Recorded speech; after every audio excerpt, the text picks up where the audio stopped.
जनाब स्पीकर साहब, जहाँ तक मैंने सुना है, शायद मैं गलत भी हो सकता हूँ। जनाब स्पीकर साहब, मैंने सुना है कि चमन में टैक्स सिस्टम है, लोग मतलब टैक्स पेड बिल्कुल वो तो है। जहाँ तक मैंने सुना जी है जी जी कि बिल्कुल ऐसे ही है। चमन में टैक्स सिस्टम पे लोग जो है टैक्स पेड, मैं समझता हूँ जनाब स्पीकर साहब, जो टैक्स जो रेवेन्यू, उसको मैं समझता हूँ कि फेडरल गवर्नमेंट के लिए, प्रोविंशियल गवर्नमेंट के लिए टैक्स रेवेन्यू एक सूबे के पास, हमारे मुझे पता है इतने वसाइल नहीं है कि हर डिस्ट्रिक्ट में हज़ारों की तादाद में जॉब्स जो है क्रिएट करें, बिल्कुल, और बिल्कुल। क्रिएशन ऑफ जॉब्स में अभी जैसे जी जाविद साहब ने या रामत साहब ने बात किया या खैरजान साहब ने बात किया, जनाब स्पीकर साहब यकीन करें पर डिपार्टमेंट जॉब्स 5 है, 6 है, 8 है, 7 है, और इस 5, 7, 8 जॉब्स के लिए हज़ारों लोग जो है कोशिश करते हैं कि अपने फॉर्म सबमिट करते हैं कि हमें जॉब मिले। तो मैं जनाब स्पीकर साहब ये समझता हूँ कि तकरीबन बलूचिस्तान में तकरीबन 25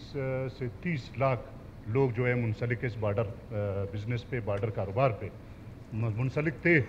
लेकिन जनाब स्पीकर साहब, अभी आप यकीन करें, ये लोग जब ये बार्डर जब बिज़नेस था या बार्डर का कारोबार था, जैसे किला सैफुल्ला या चमन का मैंने मिसाल दिया, नोशकी है, वाशुक है, चागी है, या खारान या तुरबत, पंजगूर, गवादर, मतलब जनाब स्पीकर साहब, जैसे मेरे दोस्त ने कहा कि उससे इस्तिफ़ादा हासिल कर सकता है मस्तूंग या वारान, मतलब वो लोग उसमें इंगेज होते हैं। आजकल के दौर में अगर गवर्नमेंट की तरफ से जॉब्स क्रिएशन में जैसे 3-4 हज़ार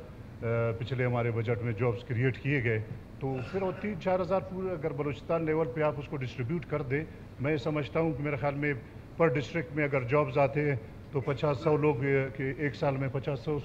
लोगों की भर्ती से वो मसाइल का हल नहीं है। तो जनाब स्पीकर साहब, मेरी आप यकीन करें,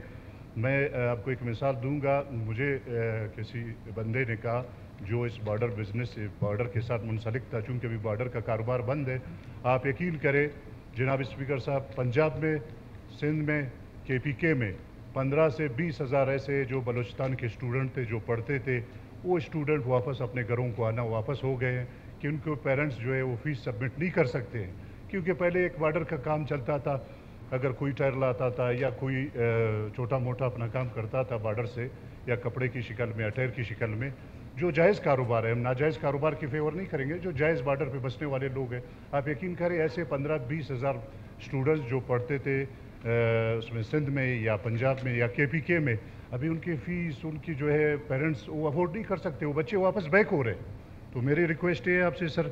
कि जो लीगल ट्रेड, जैसे मैंने आपको कहा, चूँकि आप चमन से बिलोंग करते हैं, चमन में मैंने सुना है कि वहाँ पे एक टैक्स सिस्टम राइज है। जी जी तो बजाय ये चोरी चुपके का जो पकड़ दकड़ या चोरी का ये जो है बिज़नेस है, इसको आया क्यों एक लीगल ट्रेड के नाम से जो है इसको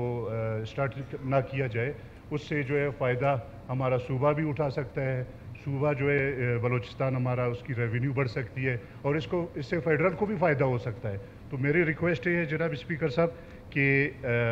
यहाँ से 3 दिन पहले भी मैंने सजेशन दिया कि हमारे मुस्लिम लीग नून के चंद साथी 3-4 इसी तरह जो है पीपल्स पार्टी के, इसी तरह हमारे